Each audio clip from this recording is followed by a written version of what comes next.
일단은 여기에 보신 것처럼 단양군 주관으로 지금 진행을 하는 프로그램이고요. 지난주에 유명한 작가님 모셔다 오연우 작가님 모셔서 저희가 이제 강연 여자를 했고 이제 오늘은 제가 진행을 합니다. 처음 본 여자예요, 그렇죠? 처음 본 여자인데 저도 제 동네에선 나름 유명해요. 네. 조금 마이크 벗어도 될까요? 네. 감사합니다. 마이크 보고 고맙습니다. 마이크를 쓰니까 마스크를 쓰니까 좋은 점이 뭔지 아세요? 미모가 돋보여요. 미모가 돋보여요. 반대가 이제 저희 다닐 때는 아시죠? 가릴수록 이쁜 거. 네, 그래서 많이 가리니까 제가 저 얼굴이 좀 적은 편인데 많이 가리다 보니까 제가 그만큼 미인이라는 소리를 들어서 여기만 이렇게 보여주니까. 네, 근데 마스크를 벗으면 그 말씀이 쑥 들어가요. 감사합니다. 몇 그릇째리가 절망했습니다. 그럼 제가 오늘부터 제가 미인인 것으로 제가 그렇게 이해를 하겠습니다. 그래서 이번 주에는 이제 책을 매개로 해서 저희가 독서 토론을 진행을 하려고 했습니다. 네, 제가 독서 토론을 준비를 할게요, 안 할게요? 전 독서 토론 전문가예요.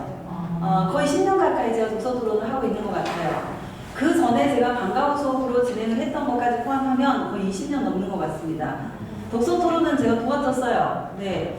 어떤 책을 갖다 줘도요, 책을 안 읽고도 제가 독서 토론 진행할 수 있어요. 제가 강사인데요. 제가 독서 토론 진행자인데, 제가 독서를 안 하고도 독서 토론을 진행할 수 있을 정도로 저는 베테랑입니다. 네. 그럼에도 불구하고 이 시간은 떨리네요. 네.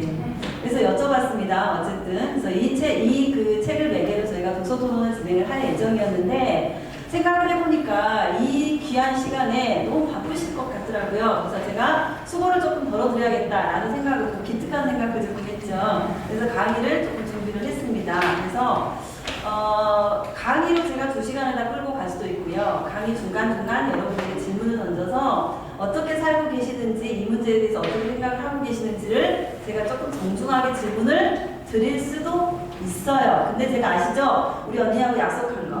네, 절대 우리 언니한테는 질문을 안 할 거예요. 어떻게 할 거냐? 자발적으로 언니가 제가 할게요라고 그냥 만들어 보겠습니다. 미션입니다. 그렇게 한번 만들어 보겠고요. 특별히 지금 이걸 소개를 좀 해드리고 싶습니다. 네, 이거는 이제 우리 이제 거기에서 제가 오세요 그러면 0.2초 만에 떼오셔야 돼요. 스탠바이 해줘야 돼요. 감사합니다. 네, 소개를 직접 듣는 게 나을 것 같아요. 어디에 소속이 돼 있는 어떤 분들이 이 귀한 선물을 우리에게 주셨는지, 그 다음에 또 한 가지 제가 정말 궁금한 거는 얘를 어떻게 키워야 정말 제가 다육도 다 죽이는 제가 이걸 오랫동안 키우고 같이 동고동락 할 수 있을 것인지 제가 여쭤보겠습니다.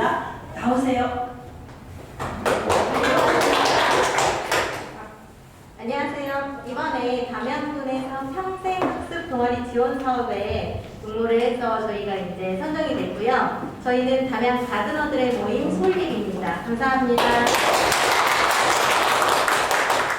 이 나무는 저희 회원분들이 직접 가지를 가져다가 잘라서 흙에다 삽목을 했어요. 그랬더니 얘가 그냥 일반 나무 막대기였는데 뿌리를 뻗어 새로운 생명이 탄생한 거죠. 이것을 저희가 이제 사업의 재능 기부 일환으로 지금 여기 자치행정과에서 진행하는 북토크 사업에 같이 참여를 하려고 이제 문의를 드렸고 이것을 나누는 행사를 지금 같이 하게 되었습니다. 이 나무는 용버들이라고 하는 버드나무과의 나무인데요. 이 나무를 제가 처음 접하게 된 거는 화병에 꽂아 있는 용처럼 승천하는 그 나뭇가지 형태의 모습에 반해가지고 이 나무를 심게 되었습니다. 저희 회원분들이 이것은 이파리 얇은 거 보이시죠? 이런 얇은 이파리들은 물을 되게 좋아해요. 물을 좀 자주 주셔야 되고요. 그리고 너무 직광보다는 물론 노지에서도 잘 자라요. 하지만 이거는 이제 포트에 심어져 있으니까 직광보다는 밝은 양지에서 물을 충분히 주면서 키우시면 됩니다. 그리고 이 나무는 지금 시즌상 겨울이잖아요. 그래서 너무 춥게 키우시는 것보다 밝은 데서 물 적당히 주어가면서 키우시면 되고 여름에는 물 많이 주시면 되고요. 이상 저희 담양 가드너들의 모임 솔잎 부회장 김아연이었습니다.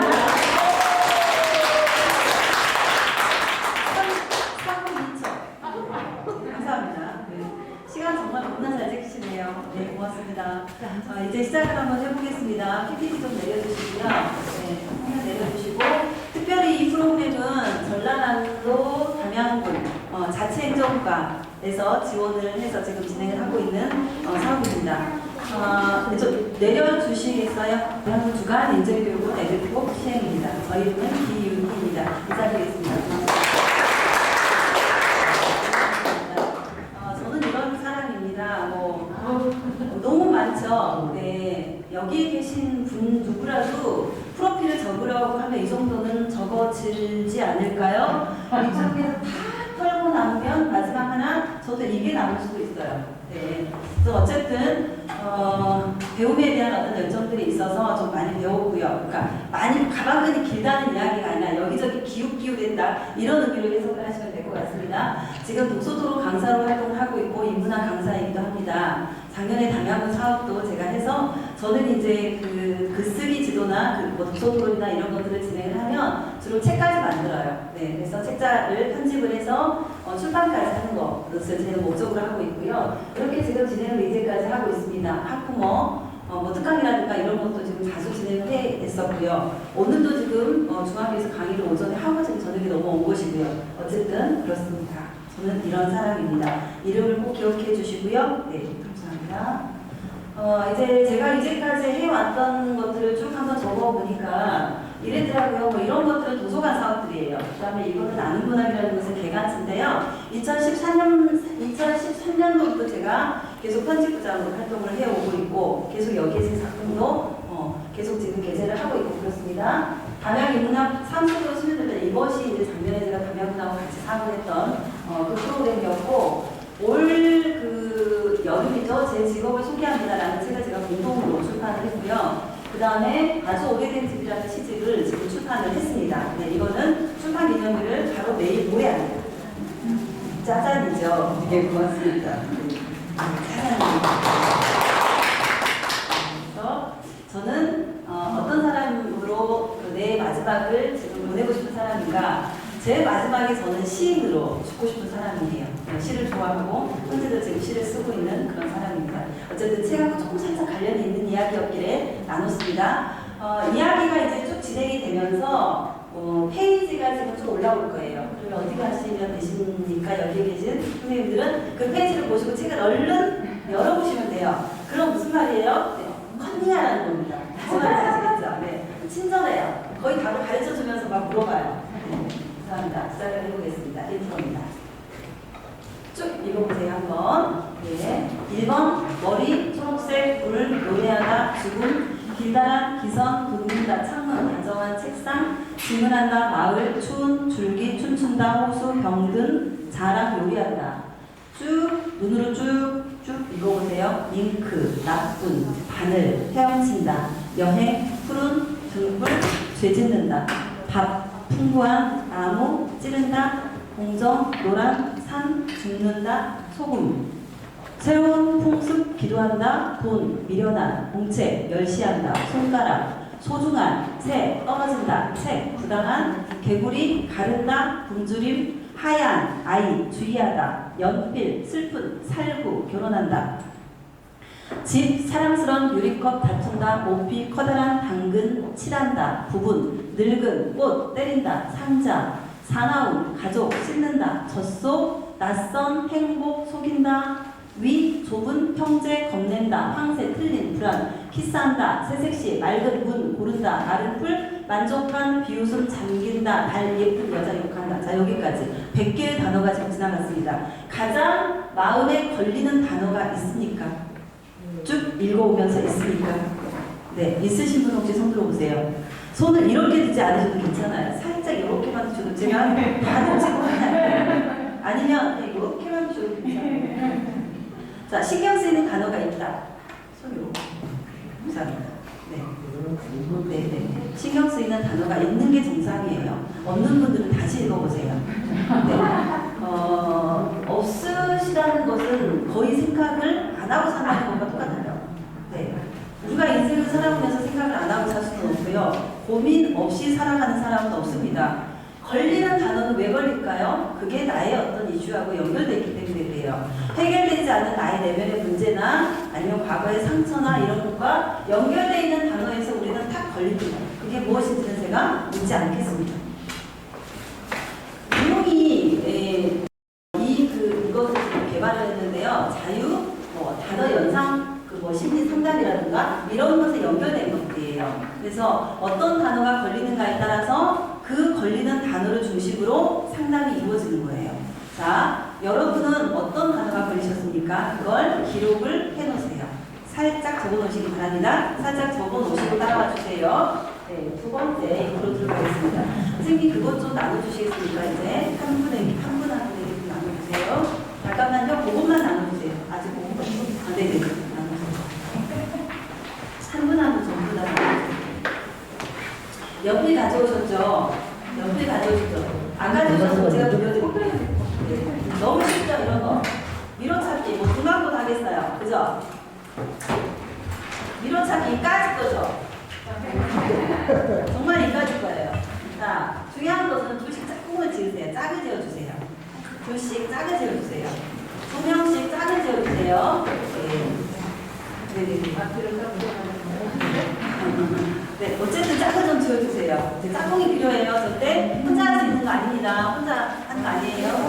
자, 그러면 짝꿍끼리 이제 가위바위보를 하겠습니다. 네, 가위바위보 해서 어떻게 할 거냐? 세 판을, 그러니까 먼저 세 번을 이긴 사람이 이긴 것으로 제가 인정을 할게요. 가위바위보를 해서 먼저 세 번을 이기셔야 됩니다. 자, 시작하겠습니다. 가위바위보 시작하겠습니다.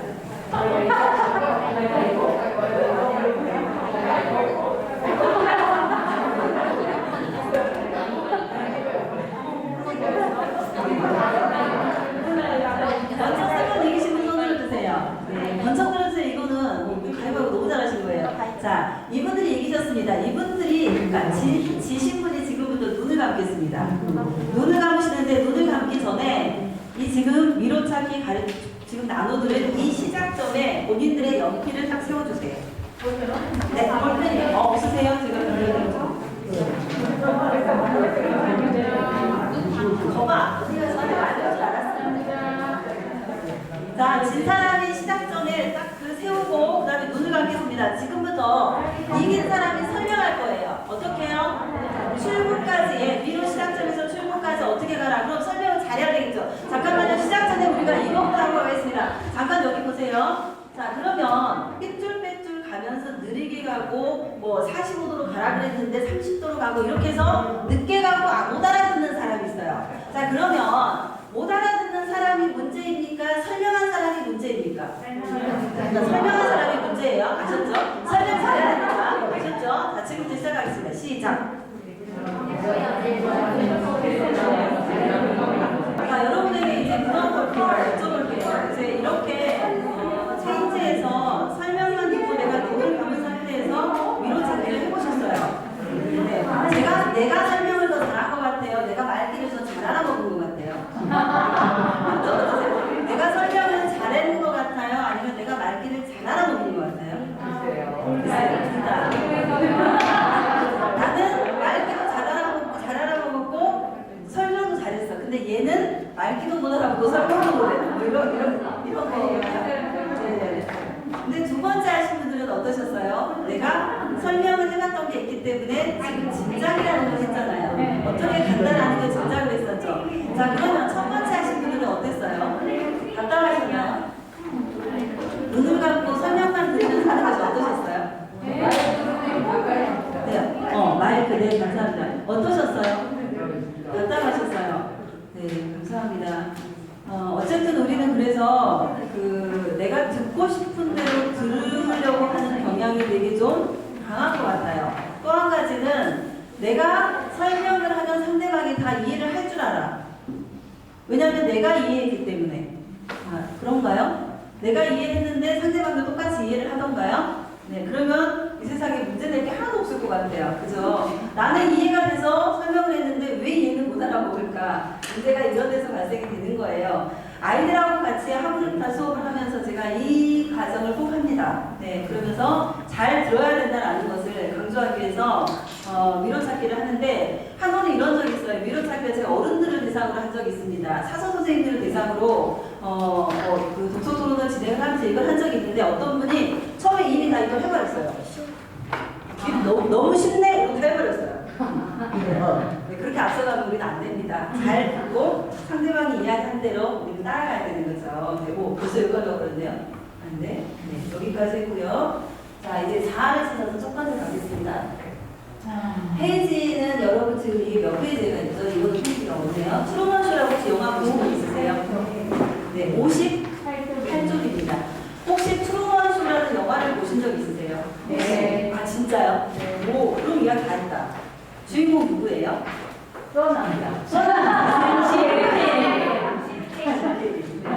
짐 캐리는 시헤이븐 섬이라는 별로 크지 않은 섬에 살고 있는 남자예요.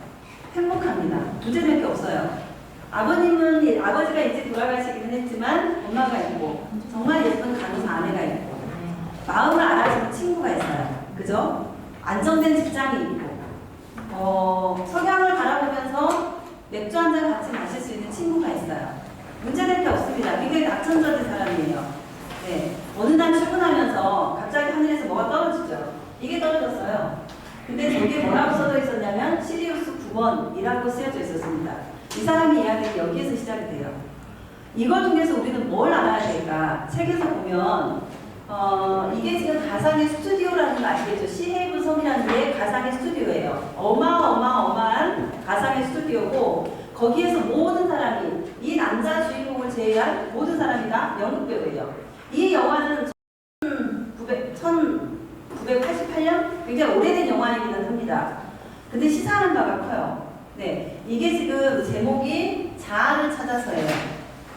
자아를 찾아서라는 첫 번째 챕터에 지금 수록이 되어 있는 영화예요.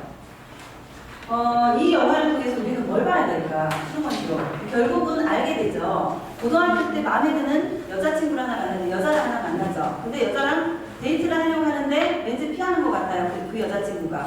여자친구가 되고 싶은데 여자친구가 될 기회가 없었어요. 그리고 얘한테 눈이 가 있는데 다른 여자가 자꾸 들려와요. 결국은 다른 여자랑 결혼을 하게 되잖아요. 근데 그 여자가 이상한 말이에요. 다 연극이야. 이거는 다 그냥 연극일 뿐이야. 정색이 방역이 되고 있어. 너는 지금 가짜 세계 살고 있어. 뭐 이런 식의 어떤 알아볼 수 없는 이야기를 하면서 그 여자는 쫓겨갑니다. 붙잡혀가요. 그러면서 나를 찾아와 라고 이야기를 한 것까지 하고 이제 그 여자랑 헤어지는데 결혼을 해서도 그 여자가 안 잊혀지는 거예요. 결국은 항상 그 여자의 어떤 이미지 이런 걸 품고 살고 있는 거죠. 늘 똑같이 루틴처럼 반복되는 일상이에요. 아침에 일어나서 뭐 이웃에게 인사를 하고 그 다음에 출근을 하고 출근을 할 때 똑같이 쌍둥이 어떤 남자를 만나고 남자를 만나면 그 남자 두 명이 인사를 하면서 그죠? 광고가 지금 딱 붙어있는 그 벽에 가서 인사를 항상 해요. 이런 루틴까지 지금 다 똑같은 거예요. 근데 여기 뒤에 뭐가 있어요? 네, PPL이 있는 거죠. 네. 그리고 아내도 이상해요. 뭐 여보 오늘은 기분이 어때요? 그럼 물어보면 여보 기분이 어때요? 이렇게 물어볼 수 있잖아. 여보 오늘은 기분이 어때요? 이런 식으로 물어봐요. 이렇게 물어보는데 여기 뒤가 뭐가 있어요? 내가 기분이 안 좋아 이렇게 말을 하는데 당신이 기분이 안 좋은데 오늘은 뭘 먹어야 돼? 그러면 어떤 제품을 하나 보여주는데 이 제품의 특징에 대해서 설명을 해준다든가 이런 거예요. 그러니까 되게 코미디 영화예요. 근데 시사하는 바가 커요. 이 안에서 왜 이 사람은 이런 어떤 연극 같은 세상이 던져졌을까? 누구에 의해서? 왜 그럴까요? 그 제작한 사람이 있겠잖아요. 제작한 사람은 왜 한 사람을 이렇게 가둬버렸을까요? 결국은 돈 때문에 그랬겠잖아요. 자, 근데 그러면은 돈 때문에 그렇게 했던 그 한 사람의 또는 몇 명의 제작자 때문에 이 사람이 이렇게 됐을까요? 그건 아닌 것 같아요. 그 PPL을 보면서 물건을 샀던 그 많은 사람들은 어떻게 할까요? 어린 아이였을 때부터 입양을 해서 그 안에서 키웠잖아요. 그래서 엄마도 가짜고 아빠도 가짜고 아내도 가짜고 친구도 가짜고 모든 세상이 다 가짜예요. 그 트루먼이라는 사람의 태어날 때부터 29세가 될 때까지 모든 일거수일투족을 방영을 하고 있어요. 그러면서 트루먼이 넘어지면은 애통해하고 트루먼이 웃으면 좋아하고 트루먼이 키스하면은 내가 키스한 것처럼 너무 환호를 지르고 이러면서 모든 사람들이 거기에 열광이 있거든요. 그러면서 하나씩 보여주는 그 PPL을 다 사서 먹고 쓰고 사용을 했거든요. 그죠? 이 사람의 인생을 망가뜨린 게 뭘까요? 여기에서 지금 보고 싶은 것은 뭐냐면 간접적으로 통제된 인생이에요. 트루먼은 사실은 이 안에서 행복한 사람이에요. 안 그런가요? 이 영화에서 보면 행복하게 그려져 있어요. 단지 알 수 없는 어떤 것을 끊임없이 궁금해하면서 그걸 찾아가고 싶을 뿐이에요. 그게 뭔지는 본인도 몰라요. 나중에는 밝혀지지만, 그래서 간접적으로 통제된 인생이에요. 자, 여러분은 어떠십니까? 우리의 삶은 어떤가요? 우리는 온전히 내 자유롭게 내 마음대로 지금 하고 살아갈 수 있나요? 없나요? 행복한가요? 네, 어떠신가요? 네. 여기서 보면, 트루먼쇼에서 보면 약간의 통제가 있는 인생이에요. 완전히 자유롭지 않다는 건 아니에요, 트루먼이. 하고 싶은 건 합니다. 단지 약간의 통제라는 것은 그 섬을 벗어날 수 없다는 거. 뭐 이런 거 정도예요. 그 안에서 그냥 주어지는 대로 살아가야 된다는 이 정도. 뭐 그 외에는 없습니다. 여행이나 이런 것들은 안 돼요. 나가면 안 되잖아요. 여행을 갈 수가 없죠. 네. 새로운 사람 만날 수 없어요. 정해진 사람하고 결혼을 해서 정해진 패턴대로 누군가 이렇게 움직여야 되는 거예요. 그 영화 안에서 트루먼이 그 아내가 아이를 갖고 싶어 해요. 트루먼은 갖고 싶어 하지 않아요. 제작자가 아이를 가지라고 해요. 왜 그럴까요? 그래서 아이를 가지려고 아내가 애를 쓰거든요. 또 하나의 프로그램을 만들기 위해서 그래요. 네, 또 하나의 프로그램을 만들면 된다고 생각하기 때문에 이게 얼마나 위험한 이야기인가. 자, 두 번째로 보고 싶은 것은 공부 속에 갇힌 사람에 대해서 좀 보고 싶습니다. 조금 이따 좀 볼 건데요. 그 다음에 진짜 내 자아를 찾아서 이제 결국은 트루먼이 그 지역을 벗어나죠. 그곳을 벗어나는데 목숨을 걸고 벗어나요. 네. 트루먼은 거기에서 어떻게 그려져 있냐면 물을 되게 무서워하는 인물로 그려져 있습니다. 왜냐하면 어렸을 때 아버지랑 보트를 타고 바다에 나갔다가 보트가 전복되면서 아버지가 바다에 빠져 죽어요. 이 트라우마가 있기 때문에 물만 만나면 그 겁이 나기 때문에 다리도 건너는 것을 두려워합니다. 바다에서 이렇게 멀리서 보는 것은 괜찮은데 물로 뛰어들어가는 것은 트라우마가 있어요. 이 제작자들은 그것까지 전부 다 설정을 해놓고 이용을 합니다. 아버지가 물에 빠져 죽은 것처럼 연극으로 설정을 해서 만들어버려요. 그래서 트루먼이라는 사람이 감히 이 섬이라는 물을 건너서 섬 밖으로 벗어날 생각을 못하도록 만드는 거예요. 조종이죠. 네, 이렇게까지 설정을 해서 트루먼의 인생을 가둬버렸습니다. 자, 우리는 어떤가요? 여러분은 어떤가요? 우리의 자녀들은 어떤가요? 트루먼쇼예요. 간접적으로 통제된 인생, 이 사람이 제작자입니다.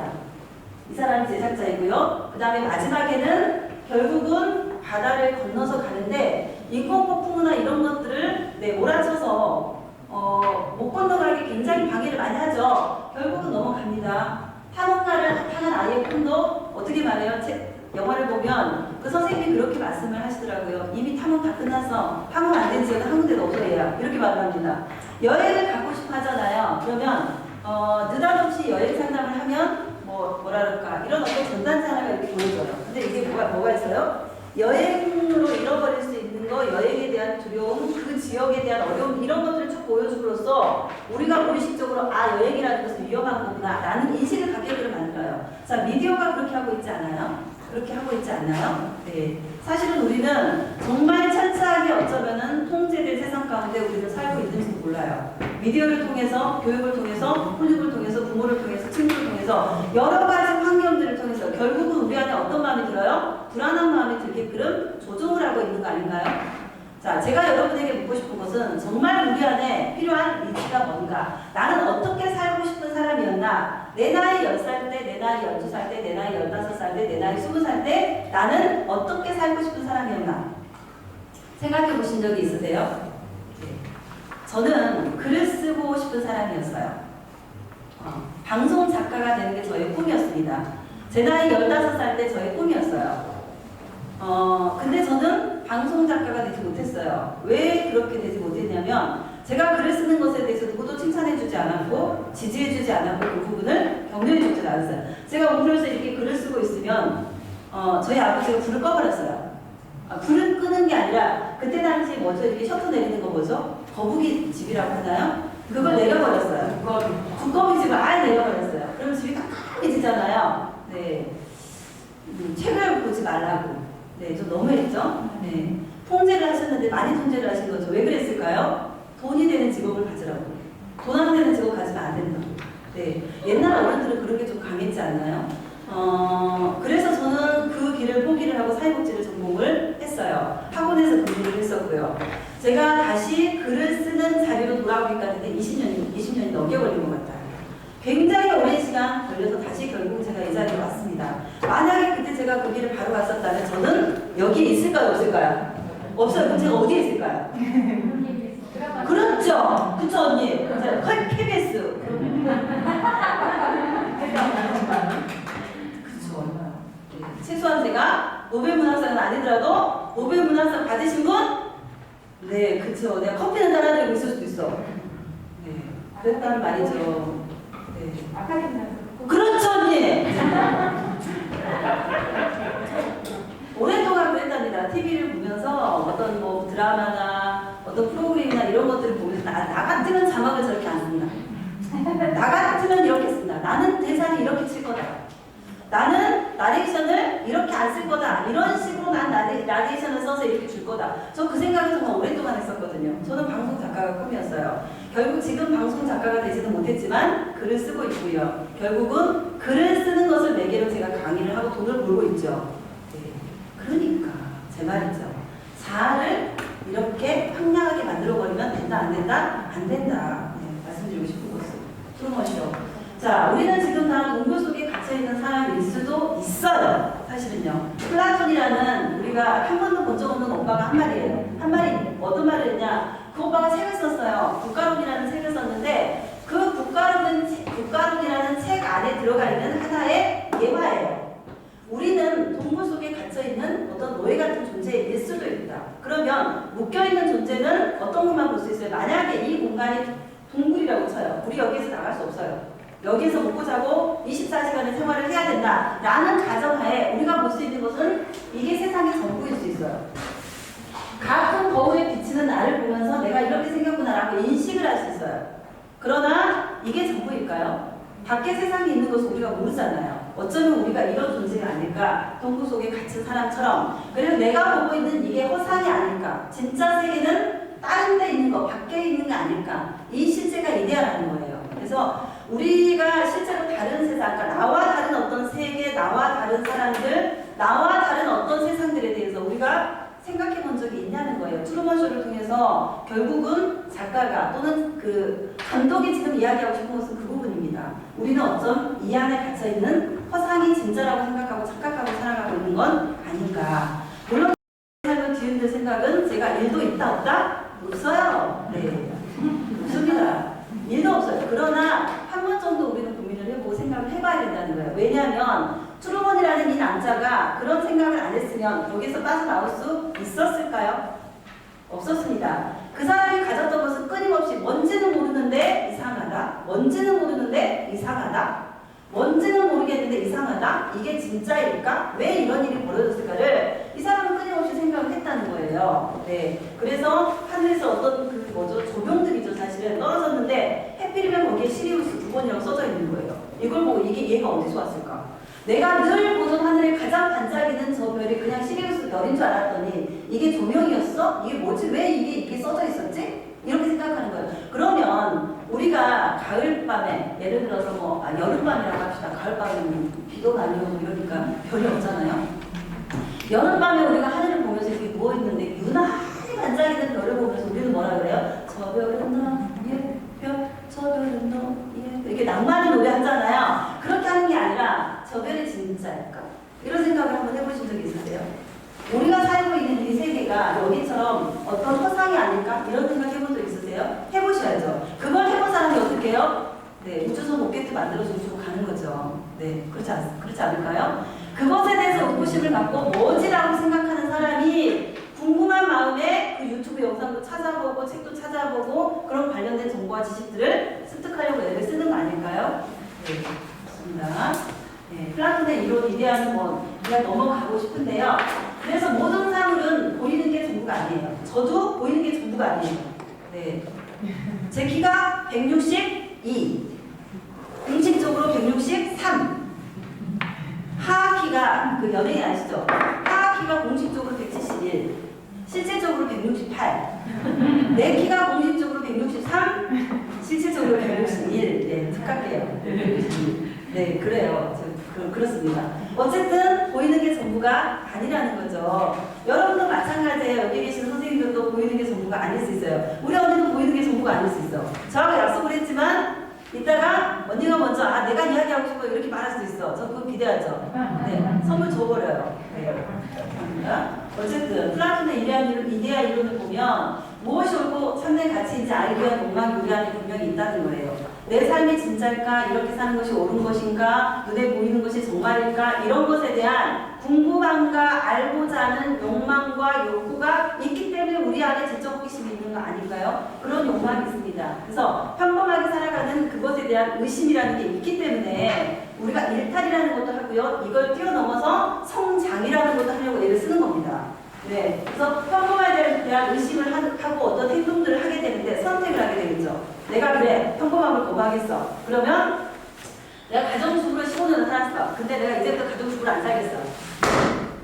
내가 이제 일을 하겠어. 제가 그랬거든요. 몇 살 때? 몇 살일 것 같으세요, 제가? 27? 제가! 그래서 제가 그죠. 27, 저희 아들이 26인데. 네, 그쵸? 언니 사회성 좋죠? 엄청 좋은 거, 사회성 엄청 좋은 거예요. 네, 그쵸. 제가 나이가 15년을, 그러니까 40 거의 뭐 초반, 중반 정도에 제가 나온 것 같아요. 잠시만요. 40살에 나온 것 같아요. 40 조금 넘어서 나온 것 같아요. 사회로 나온 것 같아요. 그 전까지는 제가 거의 뭐 아이들 뭐 픽업하는 거 뭐 이렇게만 제가 왔다 갔다 했던 것 같아요. 집 교회 이런 식으로. 네. 그러다가 제가 사회생활을 하려고 이제 나온 거죠. 네. 저는 어떻게 했어요? 선택을 한 거예요. 평범함에 대한 의심. 그 전에 내가 가졌던 나의 이상, 나의 꿈, 나의 비전, 나의 어떤 것들에 대한 알 수 없지만 막연한 어떤 그 그리움 같은 것이 내 안에 있었는데 그것에 대해서 제가 선택을 한 거예요. 어떤 선택이요? 이제 나가보자. 그래? 세상은 만만하지 않아. 한번 부딪혀보지 뭐. 이 생각을 제가 한 거죠. 물론 남편 빽이 있었기 때문에 그럴 수도 있겠지만 어쨌든 나왔습니다. 그렇게 하고 제가 10년 조금 넘은 것 같아요. 네, 그럼 제 나이가 나오죠. 제 나이가 좀 나오죠. 27. 자, 그럼에도 불구하고 여러분들 망설이지 않으세요? 두렵지 않으세요? 이런 게 있어요. 미지에 대한 두려움, 결과에 대한 두려움. 저도 있죠. 누구나 다 있어요. 내가 이 길을 선택했을 때 폭망하지 않을까? 비난받지 않을까? 실패하지 않을까? 내가 나중에 후회하지 않을까? 이 길이 정말 내가 찾던 그 길일까? 그런 생각 혹시 안 드세요? 저는 끊임없이 그 부분에 대한 고민을 했었고 갈등했었고 네, 주저 했던 것 같아요. 주저만 10년을 했던 것 같아요. 네, 그리고 결국 저는 사회로 나와서 이제 당당하게 제 일을 하고 있는 거죠. 네, 그러면서 끊임없이 지금도 의심을 하고 있는 건 사실이에요. 그러나 의심한다고 되돌아가지는 않아요.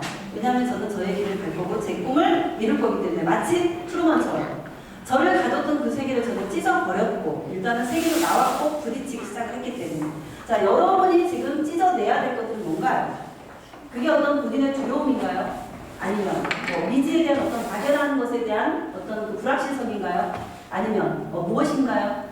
무엇인지는 각자가 다 다르니까 생각을 한번 해보시기 바랍니다. 중요한 것은 진짜 내가 원하는 삶을 가치 있는 삶을 내가 후회하지 않는 삶을 지금 내가 살고 있는가 라는 거죠. 다시 한번요. 중요한 거는 정말 가치 있는 삶을 내가 원하는 삶을 내가 후회하지 않는 삶을 내가 지금 살고 있는가 하는 거죠. 안 그런가요? 저 그림은 저희 아들이 그린 그림입니다. 저희 청년 1호는 지금 현재 26이에요. 한국 나이 26, 그 다음에 미국 나이 25. 미국으로 가고 싶네요. 미국으로 가면 나이가 확 찔텐데. 네. 뭔가 지금 이데아의 동굴 같은 느낌이 들지 않으세요? 저는 이 그림을 참 좋아하는데 저희 청년 1호는 제가 이 그림 사용하는 거 몰라요. 몰라요. 저작권 있는데. 네네네. 감사합니다. 알려주셔서. 네. 읽으시지는 마세요. 저희 아들 몰라요. 근데 이걸 보면서 저는 저희 아들의 내면을 보는 거죠. 네. 이 아이 안에 이런 웅크림이 있겠다. 이데아의 동굴 속에서처럼 이런 자아가 있겠다라는 거. 지금은 그렇지 않아요. 이거 제 고등학교 때 그린 그림이에요. 네. 그때는 그랬습니다. 저는 아들을 처음 이렇게 키우면서 너무 서툴렀잖아요. 너무 서투르다 보니까 얘가 초등학교 입학하니까 저도 따라 입학했어요.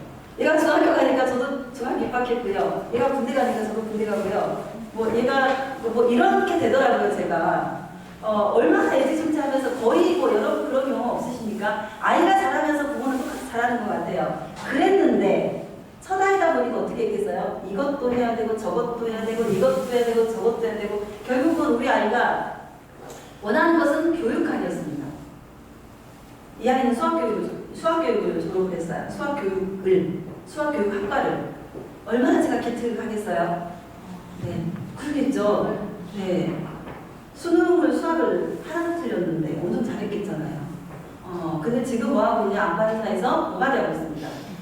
네, 그래서 제가 맨날 놀려요. 수학교육 그 졸업하신 노가다님, 제가 이렇게 노가다 하시는 분들 제가 비하할 말은 없어요. 그래서 그런 건 아니에요. 네, 안타까워서 그래요. 제가 이 아이의 이야기를 그때 경청을 해서 들어줬다면, 네, 어땠을까라는 제가 후회함이 조금 있기 때문에 제가 이 그림을 사용을 하고요. 저는 아이가 결국은 자신의 그 꿈을 이제 내가 원하는 게 뭔지를 찾아서 찾아갈 거라는 것을 저는 지금은 믿고 있어요. 어쨌든 미안한 마음을 지금 있습니다. 그래서 지금 말하고 싶은 거는 진정한 자아를 찾는 거. 내가 만든 세상이 아니라, 내가 선택한 세상이 아니라, 누군가에 의해 설계된 세상. 여기서 누군가는 부모일 수도 있고, 우리 사회일 수도 있고, 우리 사회 기성세대가 원하는 어떤 부모도 그랬고 누구도 그랬고 누구도 그랬고 누구도 그랬기 때문에 너도 그래야 돼 라는 이런 것들 있잖아요. 그런 것일 수 있어요. 누군가에 의해 양육되어서 누군가에 의해 강요되어진 삶이 아닐까. 어쩌면 이게 우리의 삶이 아닐까라는 합리적인 의심을 단 한 번 정도는 해보시라는 겁니다. 네. 그래서 부모 유형 4가지를 한번 보겠습니다. 여러분 유형은 어떤지 좀 한번 점검을 한번 해볼게요. 4가지가 있어요. 축소형, 그 다음에 억압형, 방관형, 선도형. 또 한 가지는 나는 어떤 부모 유형인가. 또 한 가지는 그러면 여러분은 어떤 부모님 유형 밑에서 성장을 하셨는가를 보시는 거예요. 네, 이제 한번 4가지에 다 걸려 있어요.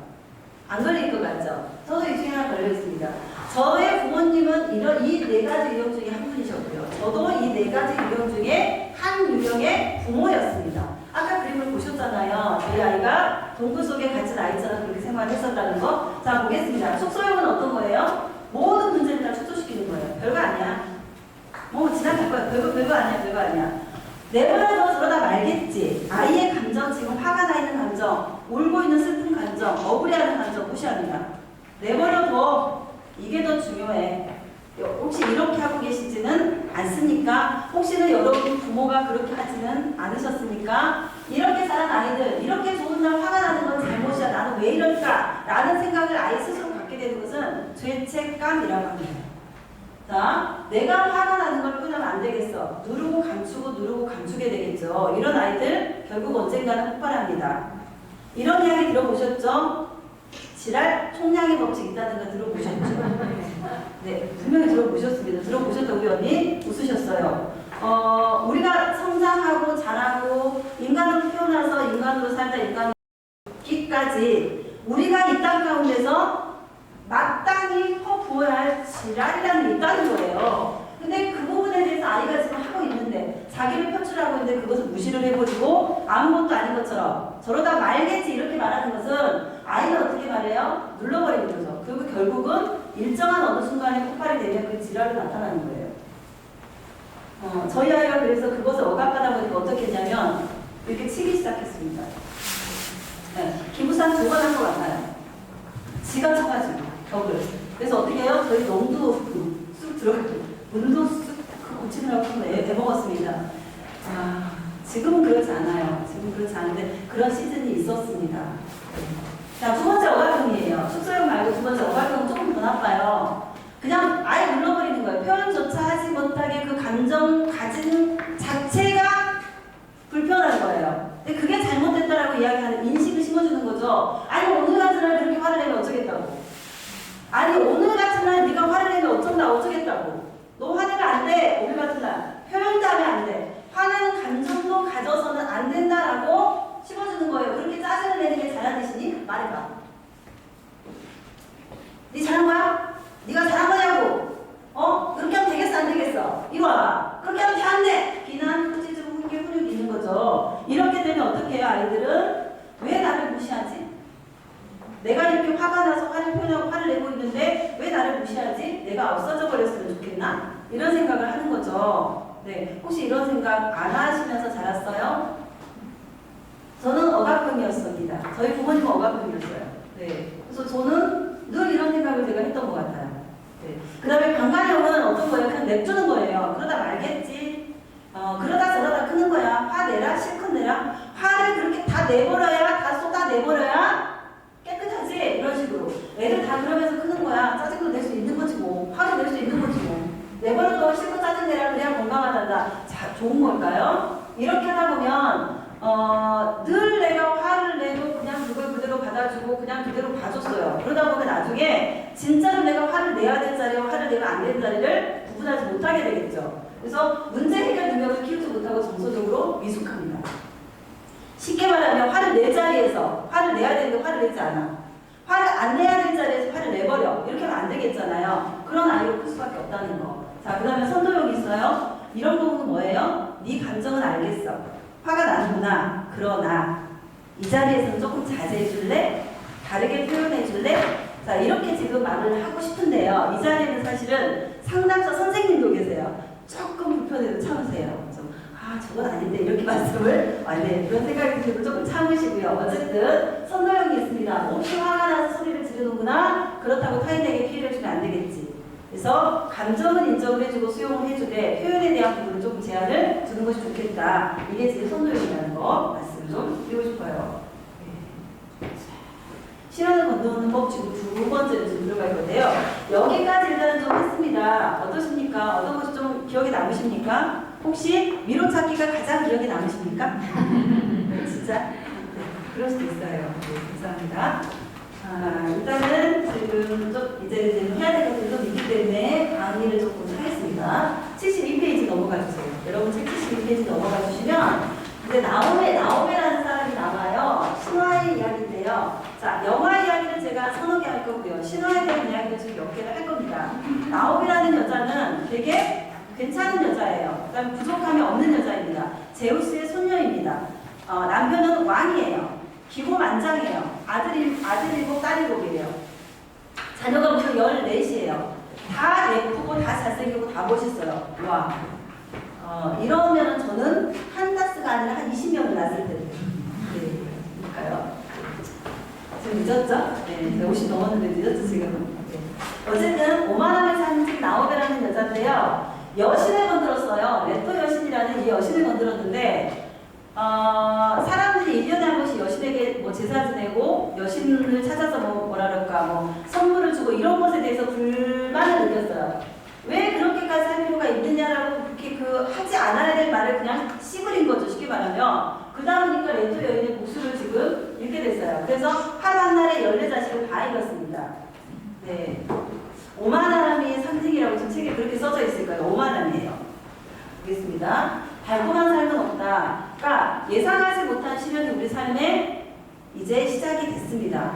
예상하지 못한 시련이에요. 자, 우리가 예상하지 못한 시련이라는 것은 어떤 것일까요? 사랑하는 사람을 잃는 거. 급작스럽게 내가 다치게 되는 거. 그죠? 아니면 사업의 갑작스러운 실패를 경험하는 거. 내가 예상했던 대로 일이 진행이 되는 게 아니라 갑자기 어느 날 나락으로 떨어지는 거. 이런 것일 수가 있을 것 같아요. 그런 경우 안 겪으실까요? 우리 겪고 살아요. 겪고 삽니다. 원하든 원치 않든 어떤 사람은 그런 시간들을 많이 겪어야 되고요. 어떤 사람은 좀 덜 겪어야 돼요. 그 정도의 차이는 있을 뿐이지 우리는 원치 않는 시련을 끌어안고 살아갈 수밖에 없습니다. 이게 인생이에요. 이런 삶이 싫어요. 이런 고난과 예기치 못한 어떤 이런 역경들이 싫습니다. 그러나 이게 현실이죠. 네, 달콤한 삶은 없습니다. 어떻게 하면 이 시간들을 우리는 버텨낼 수 있을까요? 어떻게 하면 이 시간들을 지나갈 수 있을까요? 방법은 없습니다. 받아들이는 것밖에는 방법은 없습니다. 사실은. 네. 누구나 행복하고 싶어요. 누구나 시련과 고난과 역경 없이 편안한 삶을 살고 싶어요. 그러나 인생 그렇게 되지 않는다는 거 우리는 경험으로 알고 있고, 근데 우리의 삶으로 우리가 알고 있지 않나요? 행복을 놓는 순간 행복이 찾아온답니다. 네. 정말 중요한 것은 뭐예요? 내가 뭔가를 바라는 거. 이렇게 됐으면 좋겠어, 이렇게 됐으면 좋겠어, 이렇게 됐으면 좋겠어가 아니라 그냥 그것들을 놔버리는 거예요. 무슨 말인지 아시겠죠? 이렇게 그 순리대로 그냥 받아들이는 겁니다. 알겠어? 알겠어? 네, 그래서 제가 한때는 그런 생각을 갖고 살았던 적이 있어요. 네, 오는 놈 마다 않겠어. 가는 놈 잡지 않겠어. 제가 그런 생각을 한때는 갖고 살았던 적이 있어요. 네, 근데 순리대로가 아닐까요? 네. 좀 잘못된 목표일 수도 있습니다만 어쨌든 무슨 말이에요? 내 인생에 불어닥친 어떤 불행들, 급작스럽게 불어닥친 어떤 시련들을 내가 내 힘으로, 내 어떤 의지로, 내 노력으로 막을 수 있다면 얼마나 좋겠습니까? 우리는 사실은 그걸 막기 위해서 어떻게 해서든지 그걸 피하기 위해서 우리가 그렇게 노력하며 살아오고 있는 시간들은 아닐까요? 네. 중요한 것은 내가 그렇게 뭔가를 바라는 것이 목적이 아니라 마음의 평화. 이렇게 됐으면 좋겠다, 저렇게 됐으면 좋겠다가 우리의 목적이 아니라 마음의 평화, 순리대로 받아들이는 이게 우리가 평화롭고 행복할 수 있는 비결이다라는 말씀을 책에서는 그렇게 기록이 되어 있습니다. 네, 쭉 한 번 더 읽어보시면 좋을 것 같고요. 제가 얼마나 지금 좋은지 아세요? 여러분들이 책을 너무 안 읽으셔서 너무 좋은 거예요. 이해되시죠? 무슨 말인지? 자, 제가 그래서 책에 써져 있어요 라고 말씀을 드리면 여러분들 어떻게 하시면 돼요? 아, 그렇구나. 내가 집에 가서 읽어봐야지. 네, 이렇게 생각하시면 돼요. 그리고 집에 가서 읽어보지 마세요. 틀릴 수 있으니까. 사랑의 힘을 세 번째 가겠습니다. 자, 페이지 132페이지입니다. 영화가 되게 많이 들어있어요. 영화들이 다 좋더라고요. 괜찮은 영화들이에요. 제가 솔직히 말씀드리면 다 보진 않았습니다. 근데 이 수업을 준비를, 이 강의를 준비를 하면서 저희 아이들이 제발 잡을 자시면 안 되겠습니까? 네, 그 정도로 제가 하나씩 봤어요. 네. 몰아쳐서 보고요. 재밌더라고요. 영화를 보다 보니까 재밌더라고요. 네. 어쨌든 카산드라라는 여자가 나오나요? 네. 아폴론이 좋아했던 여자예요. 네. 아폴론은 아까 우리가 앞에서 나왔던 그 레테라는 그 여신의 아들입니다. 아폴론이 바람둥이인 거는 그냥 아실 것 같아요. 바람둥이에요. 여자도 사귀었고 남자도 사귀었고 여신도 사귀었고 인간도 사귀었고 네, 그런 사람이에요. 그런 신이에요. 어쨌든 이 아폴론이 이 여자를 좋아했습니다. 프로포즈를 했겠죠. 거절할 방법이 없어요. 그래서 어떻게 예언의 능력을 달라고 했습니다. 예언의 능력을 줬어요. 사랑하니까 당연히 줄 수 있겠잖아요. 근데 여자가 예언의 능력을 갖고 거절해버렸어요. 배신이잖아요. 그죠? 근데 이런 있을 수 없는 일이에요. 그래서 어떻게 할게요? 마지막으로 그럼 당신을 보여드릴 테니까 키스 한번 합시다 해서 키스를 했어요. 키스를 하면서 이 여자 안에 있는 예언의 능력을 변질시켰어요. 어떻게 해요? 아무도 그 말을 안 믿게끔 만들어버린 거예요. 그래서 이 여자가 예언을 합니다. 옳은 말을 해요. 아무도 그 말을 믿지 않아요. 아무도 믿지 않아요. 아무도 믿지 않아요. 중요한 거. 네. 그런 적 없으세요? 정말 이게 맞는 말인데 내 말만 들으면 네가 괜찮을 것 같은데 내 말만 들으면 이 문제가 해결될 것 같고 내 생각이 정말 옳은데 왜 내 말을 안 들을까? 왜 그래요? 카사노라 콤플렉스. 여러분 안 입술에 지금 이 여자가 붙어있기 때문이에요. 무슨 고개를 끄덕이세요. 이래서 좋은 거예요. 책을 안 읽어서. 네, 너무 감사해요. 아니 책에 그렇게 써져 있어요. 네. 예언이 많지만 아무도 믿지 않아요. 혹은 믿고 싶어 하지도 않아요. 사실은 믿고 싶어 하지 않는 거예요. 왜요? 이 여자의 말은 불편합니다. 이 진리는 불편해요. 옳은 말은 불편합니다. 귀에 거슬려요. 그런 말 있잖아요. 네, 무슨 말인지 몸에 좋은 말은 약은 입에 쓰잖아요. 그죠? 몸에 좋은 거 우리를 살리는 말도 어떻게 보면 되게 쓴 말일 수도 있어요. 근데 그런 거 듣고 싶지 않아요. 눈에 보이는 달콤한 것들 우리가 따라가는 거죠. 무슨 말인지 아시겠죠? 다 경험 있습니다. 듣고 싶지 않은 거 죽어도 안 들으려고 하는 경험 다 있습니다. 네 말 옳아! 듣고 싶지 않아. 옳지만 듣고 싶지 않은 경우도 있습니다. 왜요? 빈정상하니까. 그죠?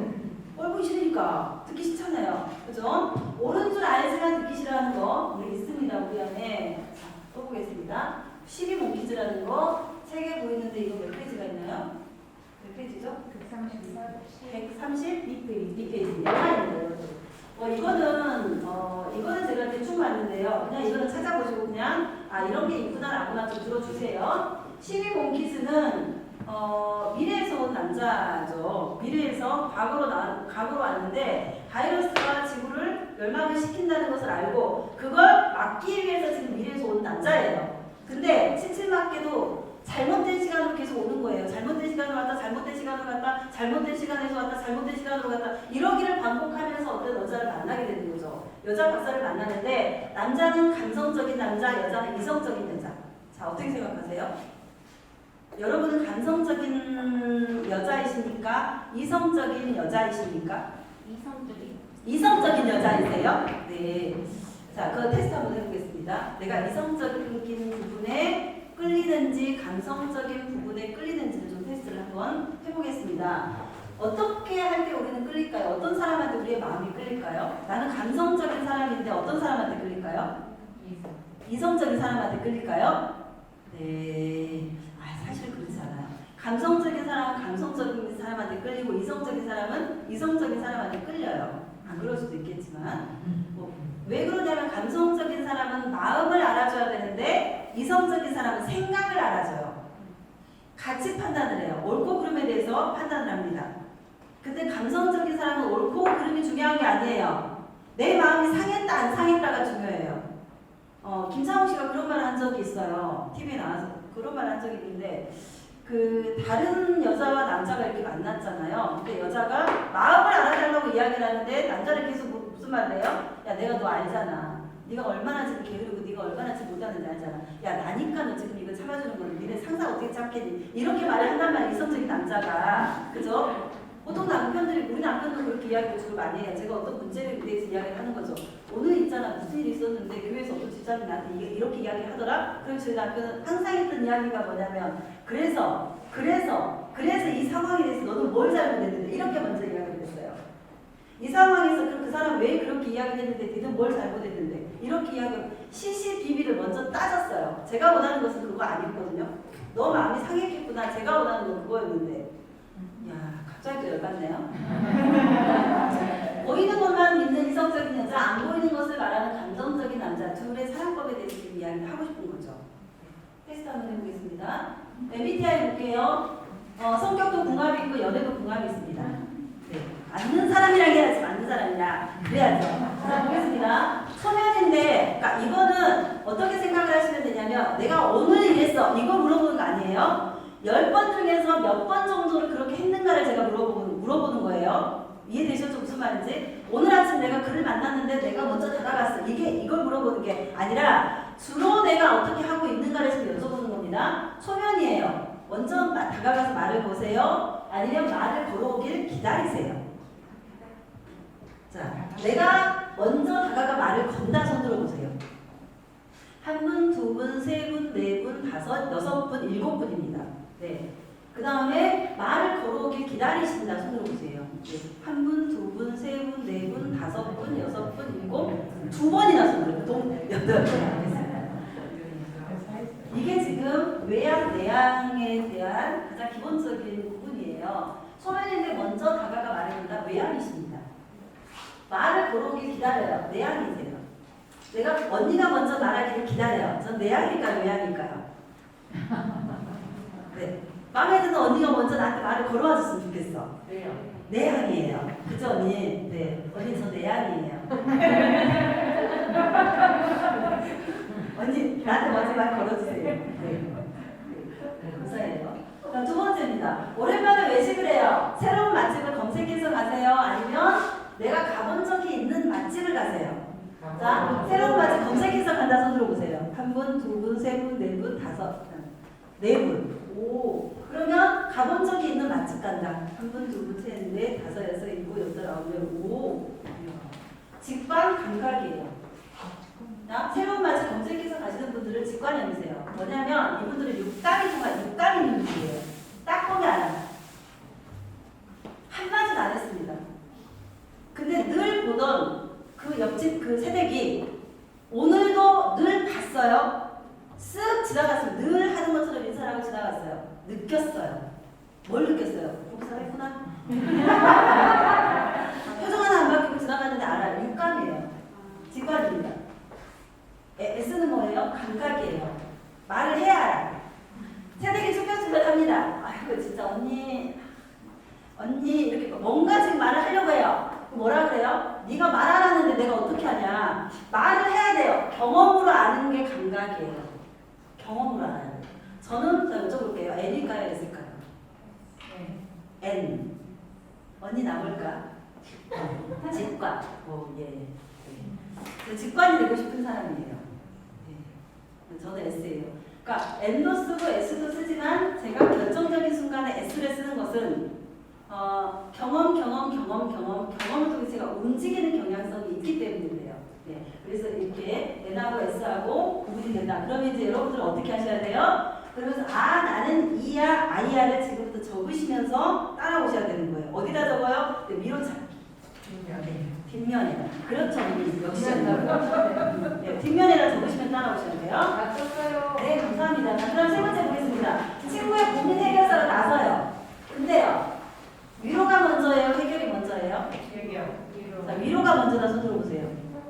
한 분, 두 분, 세 분, 네 분, 다섯, 여섯, 일곱, 여덟, 아홉 분 많으시네요. 자, 그 다음에 문제 해결이 먼저다. 네, 감사합니다. 네. 자, 위로가 먼저다. F입니다. 해결이 먼저다. T예요. 네, 구분하세요. 네. 문제 해결이 먼저예요. T가 먼저입니다.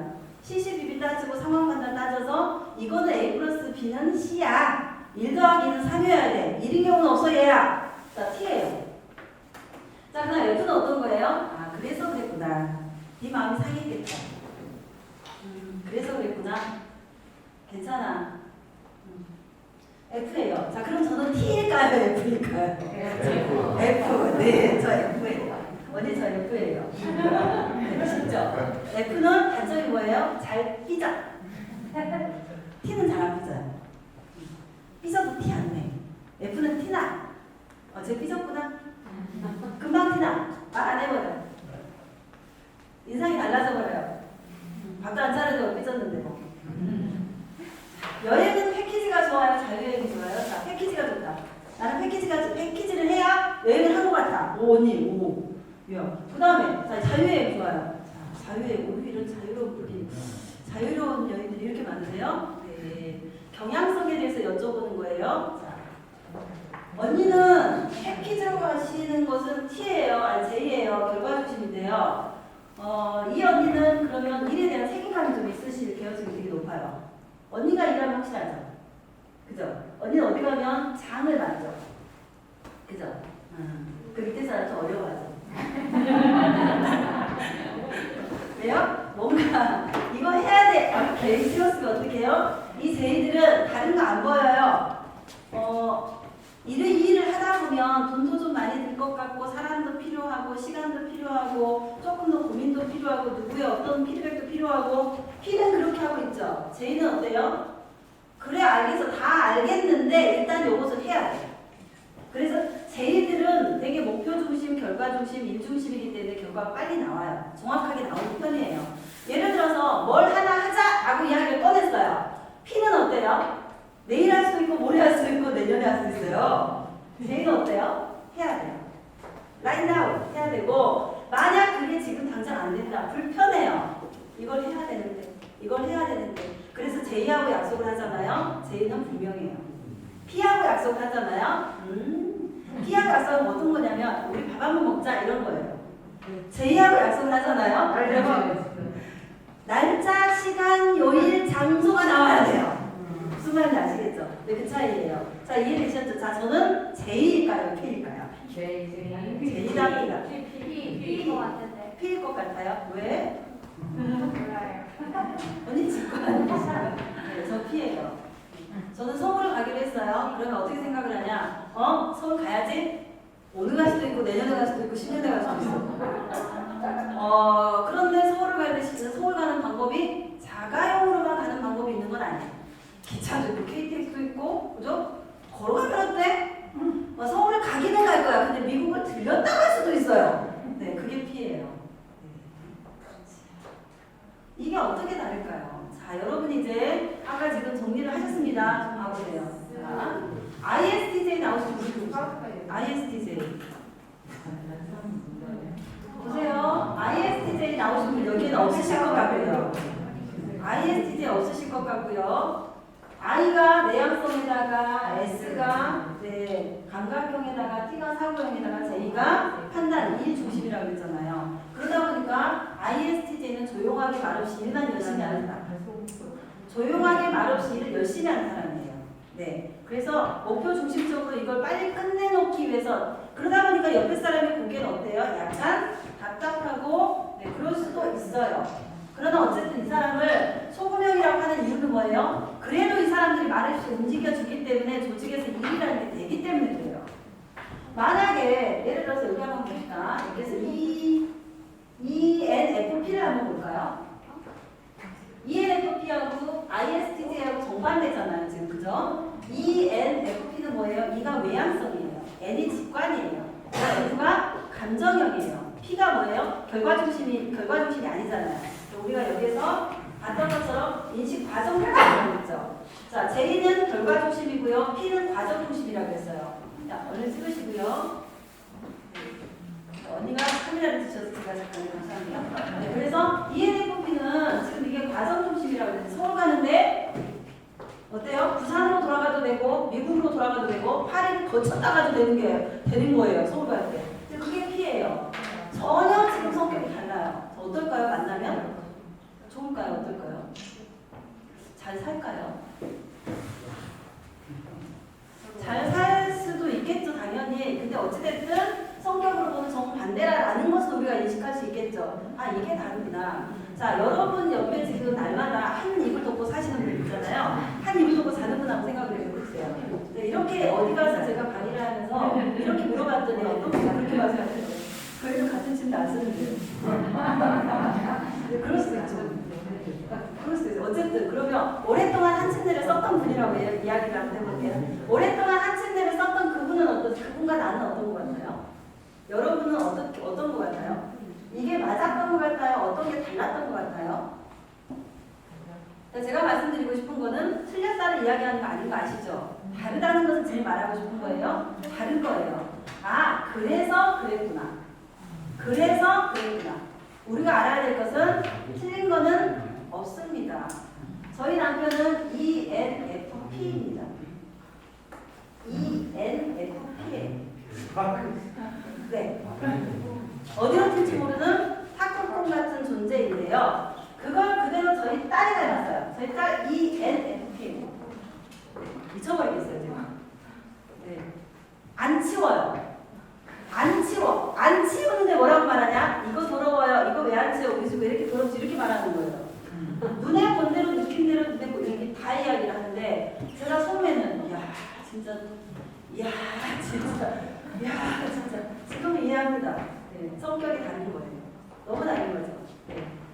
네, 어쨌든 우리는 다 같은 존재는 한 명도 없습니다. 아시죠? 이거는 뭐 이 정도에서 넘어가 볼게요. 어떻게 본인들 성격 체크되셨어요? 어느 정도 체크되셨으면 적으셔서 이제 어떻게 하셔야 돼요? 인터넷 뒤지셔야 돼요. 뒤지셔서 이 성격의 특징은 이렇구나, 이 성격의 특징은 이렇구나, 이런 것들 여러분들이 판단하시면 돼요. 그것까지 이제 뭐 다 가르쳐 드릴 수는 없을 것 같아서요. 그래서 궁합이 있더라, 이건 넘어갈 거예요. ISTJ를 중심으로 나오기 때문에 이거는 찍으실 필요 없어요. 이거는 소용없는 거예요. 이거는 왜냐면 발알이기 때문에 그래요. 그러나 어떤 성격이 어떻게 맞는다 안 맞는다 이런 건 어느 정도는 좀 있는 것 같아요. 네. 넘어갈게요. 자, 이제 그것도 나누죠. 그러면 MBTI만 있느냐? 그런 건 아니에요.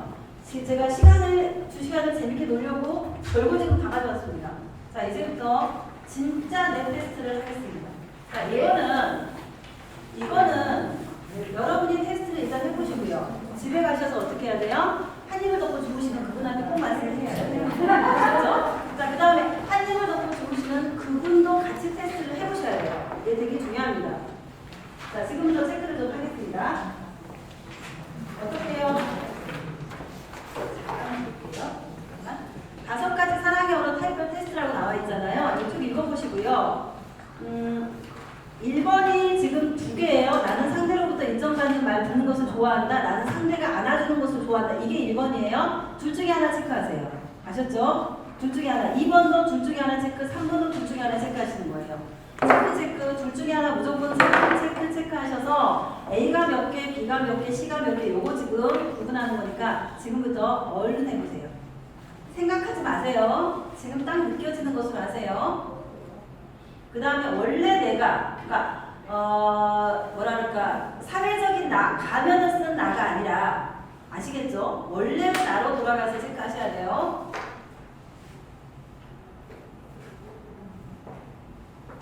알겠습니다. A가 가장 많게 나오신 분들 인정하는 말. 네, 인정하는 말이 나의 사랑의 언어이신 분 손 들어보세요.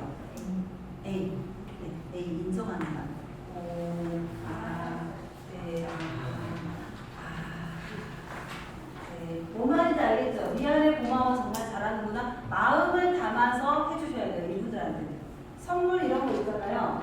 선물 너무 좋아할 수도 있지만 이 선물보다 정말 있잖아요. 이걸 보니까 선생님 생각이 났어요. 네, 그래서 오늘 가져왔어요. 이렇게 말을 해주셔야 돼요. 선물이야가 아니라 이 선물 닮은 것 같아요. 네, 진짜. 그리고 지난번에 도와주셨던 그 일에 대해서 너무 고마워요. 네, 이렇게 말을 해야지 이 사람이 나를 사랑하는구나 라고 느끼는 거예요. 말 없이 뭔가 있잖아요. 그냥 그 옆에 이렇게 있어주는 거 필요 없어요. 말이에요, 말. 그래서 미안해, 고마워, 정말 잘하는구나, 사랑해, 넌 정말 좋은 사람이지. 오늘 스타일이나 이런 것들이 정말 너무 멋있어요. 진짜. 네. 그리고 우리 언니 옆에 있잖아요. 언니를 뭐랄까 언니가 카리스마가 있지만 선생님이 어찌 보면 이렇게 그 지탱해주고 있는 것 같은 느낌이 들잖아요. 그죠? 역시 언니 옆에는 언니가 있어야 되는 것 같아요. 네, 인정해주는 말이에요. 네, 이런 걸 들으면 내가 사랑받고 있구나 라고 느낀다는 거죠. 자, 두 번째, 함께하는 시간이 가장 높게 나오시면 손 들어보세요. 한 분, 두 분, 세 분, 네 분. 이분들은 다 필요 없습니다. 시간을 내줘야 돼요. 무조건 내줘야 돼요. 그것도 여러 사람 함께하는 이런 거 말고요. 정말 의미 있고 중요한 사람 둘이에요. 단둘이에요. 네가 네. 함께하는 시간. 네, 함께하는 시간이에요. 일부러. 내가 당신 때문에 오늘 이런 일이 있었지만 내가 당신이 더 중요하기 때문에 우선순위를 당신한테 뒀습니다. 이게 필요한 거예요. 그래서 눈을 마주 보면서 의미 있게 시간을 같이 보태주는 것이 이분들은 내가 사랑받고 있구나. 그 대신에 어떻게 해야 돼요? 같이 있으면서 계속 핸드폰 봐요. 같이 있으면서 계속 전화 받아요. 같이 있으면서 계속 업무를 봐요. 이런 거 아니에요. 온전히 집중하는 거예요. 자, 그 다음에 세 번째 선물. 좀 들어보세요. 선물. 이분들이 심상치 않아요. 이분들이 심상치 않자. 이렇게 선물이 본인의 사랑의 언어이신 분들은 좋은 점이 뭐냐면 선물을 잘해요. 이해하시죠? 무슨 말인지. 내가 중요하기 때문에. 왜냐하면 내가 선물을 받았을 때 내가 중요한 사람으로 느끼고 있구나 라고 생각하기 때문에 본인의 중요한 사람한테 선물을 하겠죠. 근데 예를 들어서 함께하는 시간 인정하는 말이 사랑의 언어인 사람 어떻게 해요? 선물 말고 시간을 내라고 이렇게 말할 수 있겠잖아요. 선물 잘 얻네요. 선물 제로예요. 이 언니한테 선물 안 통해. 이 언니한테 선물 안 통합니다. 선물 주고 한식 사려고 생각하시면 실패해요. 내가 그때 밥도 사고 내가 그때 언니 핸드폰 구리도 주고 선물도 해주고 다 필요 없습니다. 누가 하라 했냐고. 누가 그 선물 달라 했냐고. 그죠? 언니는 생각 그거죠. 네. 그래서 저희 딸이 사랑의 언어가 선물이에요. 그러다 보니까 저희 딸은 선물을 그렇게 잘해요. 선물 너무 잘해요. 저는 사랑의 언어가 선물이 사실 아니거든요. 그래서 저희 딸이 선물을 하는데 뭐 청년 이호니까 나이가 몇 살이겠어요. 별로 많지가 않잖아요. 근데 뭐 고가의 상품들 같은 것도 이렇게 사주기도 하고 그래요. 네. 그래서 뭐 제가 들고 다니는 저 가방도 제 아들이 사준 거고요. 뭐 어쨌든 고가의 어떤 선물들을 하는데 저는 좀 부담스러워요. 제가 원하는 건 그게 아니에요. 네. 일찍 들어오라고. 제가 원하는 것은 일찍 들어오라고. 날 새지 말고. 근데 어쨌든 저희 딸 선물이에요. 자, 그 다음에 봉사의 선물 오세요. 기예요? 기가 많아요. 이렇게 많으세요. 이렇게 많으세요. 잠깐만요. 선물 하나만 더 짚고 넘어갈게요. 선물 이분들한테는 마음을 사기 위해서 어떻게 해야 돼요? 정성스럽게 작은 선물일지라도 정성이 담긴 선물 하나예요. 정성이 담긴 선물. 이런 선물들은 좋아요. 왜냐하면 정성이 들어가 있잖아요. 그죠? 마음이 담아져 있잖아요.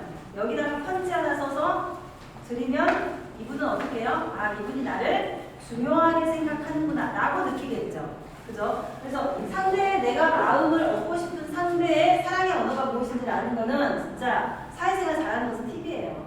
대학교 1학년 들어가잖아요. 가장 먼저 오리엔테이션에서 아이들에게 테스트하는 게 이거예요. 자, 우리 지금 처음 해보잖아요. 그죠? 이제 알았으니까 어떻게 해야 돼요? 집에 계신 그분도 해보셔야 되고요.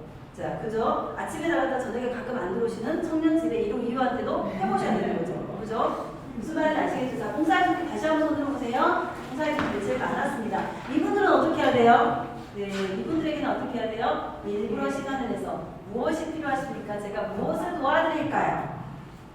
컴퓨터가 잘 안 되시니까 제가 해드릴까요? 네. 짐을 못 드세요? 제가 짐 들어드릴까요? 뭐, 시간을 내셔서 이분은 봉사를 해주셔야 돼요. 마음이 있다면 무조건 도와주세요. 네, 말뿐인 거 필요 없습니다. 인정하는 말, 아이고 수고하네, 아이고 미안하네, 아이고 고마워 다 필요 없어요. 다 필요 없습니다. 그죠? 근데 우리는 어때요? 우리의 사랑의 언어는 그것도 우리는 잘 모르고 있을 뿐더러 상대의 사랑의 언어도 모르고 있기 때문에 우리가 실패하는 것이 수 있어요. 자, 스킨십. 우리 언니. 네. 자, 손 들어보세요. 스킨십이 제일 많으신 건데. 무조건 안아주세요. 무조건 안아주세요. 신체적인 접촉입니다. 툭 치는 거 좋아요. 아이고 언니, 아이고 오늘 수고했어요. 자, 이런 거. 그 다음에 아이들이라면 토닥토닥도 괜찮고요. 머리 쓰담쓰담 괜찮고요. 허브 괜찮고요. 네. 이 언니 옆에 있으면 어떻게 될까요? 이 언니가 계속 만질 거예요. 네. 이렇게 만져야지 언니는 어때요? 네. 계속 이렇게 만져야 언니는 아마 마음이 편안해지실 거예요. 네. 그래서 이 언니의 사랑의 언어는 스킨십입니다. 그래서 이걸 아는 것은 좀 중요하다는 거 제가 말씀을 드렸죠. 네. 두 가지 정도 테스트 좀 해봤고요. 그 다음에 이제 인간 레벨의 본능과 욕망의 그림자, 이건 몇 페이지에 있을까요? 실제로 지금 나갔는데요. 스피드하게 하고 넘어갈게요. 169페이지예요. 헌트라는 영화는 제가 최근에 그 전에 봤던 영화, 최근에 이거 준비하면서 한 번 더 봤습니다. 꼭 집에 가서 보시기 바랍니다. 정말 좋은 영화예요. 강추합니다. 강추. 네, 헌트라는 영화. 사냥꾼이에요. 사냥꾼, 헌트, 사냥입니다. 평균이 나온 관계인데요. 모두가 사냥꾼이고 모두가 사냥감이 될 수 있어요. 여기에 있는 우리 모두가 사냥꾼이기도 하고요. 사냥감이기도 합니다. 영화를 보면 이런 거예요. 이분은 이혼을 한 사람이에요. 주인공이 유치원 교사입니다. 시골로 내려왔어요. 배경은 노르웨이입니다. 뭐 우리 시골 분위기 아시죠? 집성촌 아니면 뭐 어렸을 때부터 같이 자란 그런 중반부 친구들이 있는 그런 마을이에요. 옆집에 밥그릇이 몇 개, 숟가락이 몇 개 다 아는 그런 동네입니다. 거기에서 유치원 교사를 하고 있어요. 친구들도 있습니다. 편안하게 지내고 있어요. 갓 사귀기 시작한 여자친구도 하나 생겼습니다. 어느 날 유치원에 친구의 딸이에요. 친구의 딸인데 이 사람이 선생님이잖아요. 근데 그 친구의 딸이 5살, 6살 정도밖에 안 되는데 이 선에 대해서 있잖아요. 두려워해요. 이 선을 이렇게 걸어가는 걸 무서워합니다. 이걸 선을 따라서 걸어갈 때 늘 이 선생님의 손을 잡고 걸어가요. 그랬던 아이예요. 어느 날 갑자기 이 아이가 오빠가 이렇게 어떤 장난을 했어요. 어떤 장난을 했는데 오빠가 이제 포르노 비디오도 보고 그걸 아이한테 이야기를 한 거예요. 근데 자기가 오빠한테 들었던 이야기를 가지고 있는 상태에서 이 선생님에게 어떤 표현을 했어요. 하트를 그려서 줬습니다. 뾰족했던 하트. 선생님 사랑해 막 이렇게 써서 줬어요. 선생님 그냥 구깃구깃해서 그냥 버렸습니다. 그게 끝이에요. 근데 어떻게 했어요? 유치원 선생님한테 가서 얘가 우울한 것처럼 보이니까 유치원 선생님이 불렀어요. 원장님이 상담을 하기 시작하는데 엉뚱한 이야기를 하기 시작해요. 제가 선생님 걸 봤어요. 그렇게 이야기 하려고 했어요. 그것밖에 안 했어요. 내가 선생님 걸 봤어요. 그게 문제가 돼서 어떻게 됐어요? 뭐라고 착취범? 네. 그렇게 걸리기 시작한 겁니다. 성추행범, 폭력, 성폭력 이렇게 걸린 거예요. 그래서 재판에 회부됐습니다. 그때부터 어떻게 됐어요? 동네에 다 그 친구들이잖아요. 또래 친구들이고 이 친구가 어떤 성향의 친구고 어떤 성격의 친구고 어떤 그 이성적인 친구고 어떤 따뜻한 친구인지를 다 아는 아이들이에요. 근데 그때부터 온 동네가 등을 시작한 겁니다. 시작하면서 이 사람한테 편견이라는 걸 갖기 시작해요. 너는 성착취범, 도착증, 이런 식으로 아동 성애자, 이런 식으로 생각하기 시작한 거예요. 그래서 주소하기도 갈 수 없어요. 교회도 갈 수 없어요. 어디도 갈 수 없어요. 하다못해 집에 있는데 돌멩이가 날아와요. 유리창 깨집니다. 키우던 강아지 죽임을 당합니다. 이런 일들을 겪게 돼요. 어마어마한 이제 뭐 트라우마 있어야 되게 되겠잖아요. 네, 이런 이야기입니다. 루카스라는 사람이라고 하더라고요. 이 아이예요. 너무 멀쩡해요. 근데 멀쩡한 얼굴로 멀쩡하게 이야기를 해요. 그리고 아이는 기억하지 못해요. 그리고 자기가 이야기했다는 걸 기억하지 못하고 그게 얼마만큼 큰 파장을 일으킬 거라는 걸 기억하지 못하고 이해하지 못합니다. 그걸 이해하지 못해요. 근데 사건은 벌어졌어요.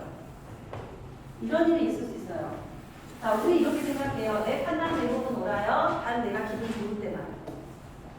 그래도 나는 옳아. 내가 한 말 다 옳아. 내 판단 옳다니까. 내 판단 옳아. 자, 여러분 그렇게 생각한 적 없으세요? 내가 가지고 있는 생각, 누군가에 대한 생각, 누군가에 대한 어떤 판단들이 혹시 편견 아니실까요? 자, 편견이라는 좋은 것에 대해서 생각해 보고 싶었습니다. 우리가 내린 이성적 판단이 대부분 옳을까요? 인간 외 타인에 대해 잘못된 판단을 내리기도 할까요? 우리가 편견을 가질 때 그로 인해 어떤 결과가 초래될까요? 인간은 이성보다 감정에 의해서 움직이는 존재일까요? 우리가 내린 이성적 판단이 감정에 의해 왜곡되기도 할까요? 이런 여러 가지 질문들을 저는 던져보고 싶었어요. 네, 어떠실까요? 되게 섬뜩할 정도로 무서운 영화예요. 공포 영화라는 뜻이 아니라 우리도 그렇게 그 위치에 그 입장에 갈 수도 있기 때문에 그런 일 혹시 없으십니까? 우리는 살다가 없으세요? 하나를 보면 열을 안다는 말 있잖아요. 하나를 보면 열을 알까요? 우리가? 혹시 어떻게 생각하세요? 하나를 보면 열을 알아. 델로는 똥이부터 알아봐. 우리 많이 쓰잖아요, 그렇죠? 혹시 그게 편견이 아닐까요? 하나를 보면 열을 안다. 편견 아닐까? 어떻게 알 수 있죠? 하나를 보면 열을. 떡잎부터 알아봐. 델로는 떡잎부터 알아봐. 어떻게 알 수 있죠? 우리 몰라요, 사실은. 왜냐하면 불우하게 자라고 결손 가정에서 자란 아이들이 성인이 돼서 결손된 삶을 살아간다? 그렇게 우리는 판단할 수 없잖아요. 그렇게 확정할 수 없잖아요. 그죠? 그렇게 우리는 확정할 수 없습니다. 사실은 우리가 편견을 가지고 그들을 바라보는 거 아닌가요? 네. 이 책은, 이 영화는 그것에 대해서 우리한테 이야기를 해주고 있고요. 치열하게 그 부분에 대해서 질문을 던지고 있는 영화입니다. 두 번째 영화 볼까요? 이거는 뭐냐면 여고괴담이에요. 혹시 보셨습니까? 여고괴담? 이 영화는 보지 마세요. 저는 안 봤어요, 사실은. 너무 무서워가지고. 보려고 제가 메가 TV로 좀 열었거든요. 못 보겠더라고요. 너무 무서워가지고. 네, 못 봤습니다. 근데 이제 이 책에 의하면 이 여고괴담을 통해서 그림자에 대해서 이야기를 하고 있어요. 사실은요, 제가 여러분에게 보여주는 저의 모습은 저의 페르소나입니다. 저의 진짜 모습이 아니에요. 페르소나라는 건 뭐예요? 가면입니다. 사회적인 가면. 제가 인문학을 이야기하는 강사로서 이 부분에 대해서 오늘 이 책에 대해서 영화와 신화로 읽는 심리학에 대해서 이야기하는 강사로서 이 자리에 서 있는 거예요. 이게 저의 본 모습은 아닐 수 있습니다. 이게 페르소나일 수도 있어요. 그러나 페르소나가 너무 두꺼울 때 가면 안에 억압된 부분이 반드시 있을 수밖에 없는 게 현실입니다. 예를 들어서 제가 저의 이야기를 했습니다. 저희 남편 이야기도 했고요. 저희 아이들 이야기도 했고 저의 이야기도 했습니다. 만약에 이것이 가짜라면, 그죠? 제가 어떤 부분은 정말 제가 살지 않는 삶을 산 것처럼 이야기를 했다면 그 안에는 분명히 억압된 저의 본 모습이 있을 겁니다. 그래서 사실은요, 수필을 쓰는 사람, 강의를 하는 사람, 어떤 자기의 이야기를 하는 사람, 다른 사람들 앞에서 끊임없이 이야기를 하는 사람들은 자기 이야기를 안 할 수가 없습니다. 거짓을 이야기할 수가 없어요. 안 했으면 안 했지. 그 부분을 빼고 이야기를 했으면 했지 거짓말을 이야기할 수는 없는 것 같아요.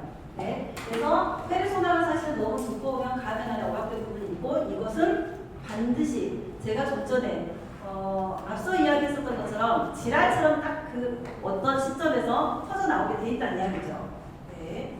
그래서 또 한 가지 보면 이 여고괴담에서, 그러니까 이것도 책에 나와 있는 내용이에요. 한번 책을 쭉 한번 읽어보시면서 나는 어떤가를 살펴보시면 됩니다. 반복 강박이라는 것에 대해서 나와 있습니다.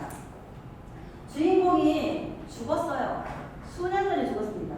오래전에 죽었어요. 오래전에 죽었는데 죽어있는 아이, 분명히 죽었는데 이 아이는 해년마다 입학을 해서 그 학교를 다녀요. 희한하지 않아요? 이 설정이 그렇게 돼 있어요. 네.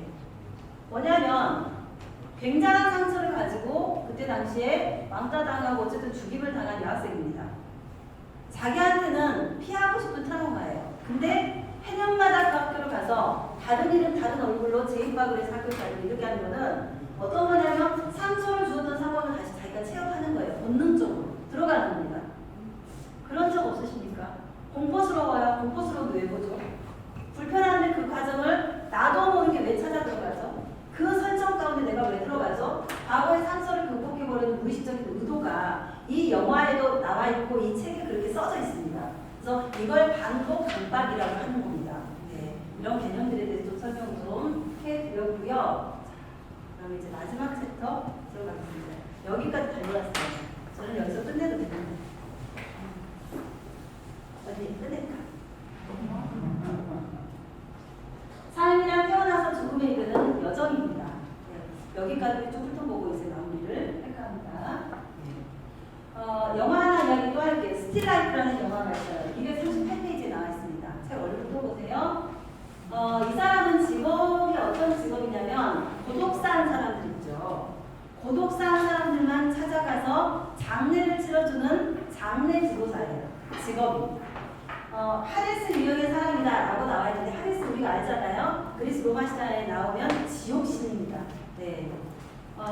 되게 내향적일 것 같고 대인 기피증이 있을 것 같고 접촉을 안 할 것 같고 동굴 속에 운둔형으로 그렇게 살아갈 것 같은 어둠의 어떤 그런 유형을 가진 사람일 것 같은 느낌적인 느낌이 들어요. 그런 사람이에요.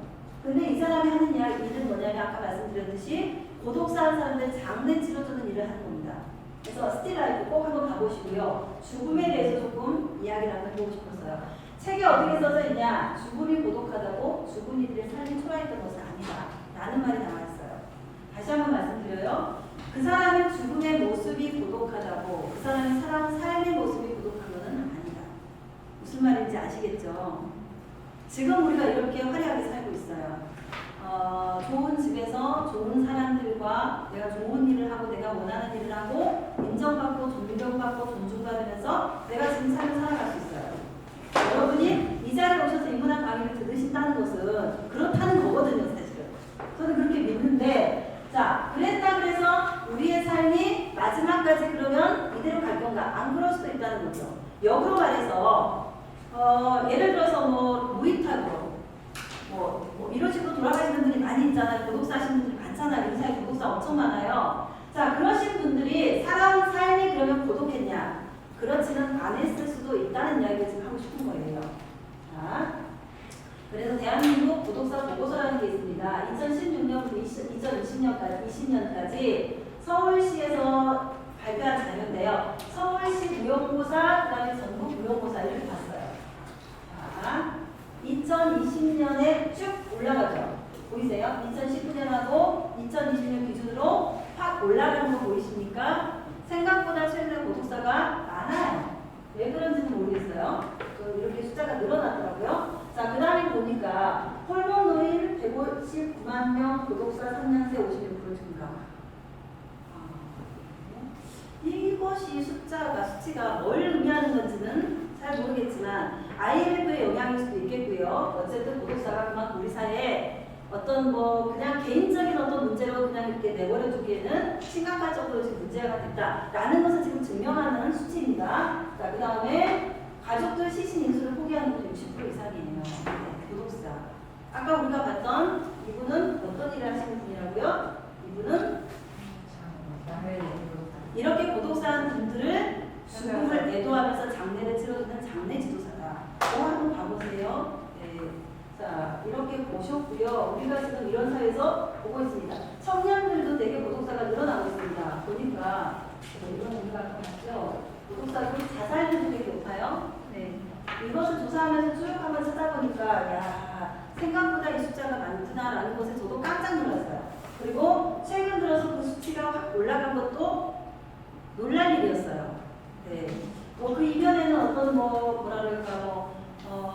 코로나라든가 이런 정부도 이제 이유가 있겠지만 어쨌든 그럼에도 불구하고 우리가 그냥 쉽게 넘길 수 있는 수치는 아니다. 이런 생각이 좀 들었습니다.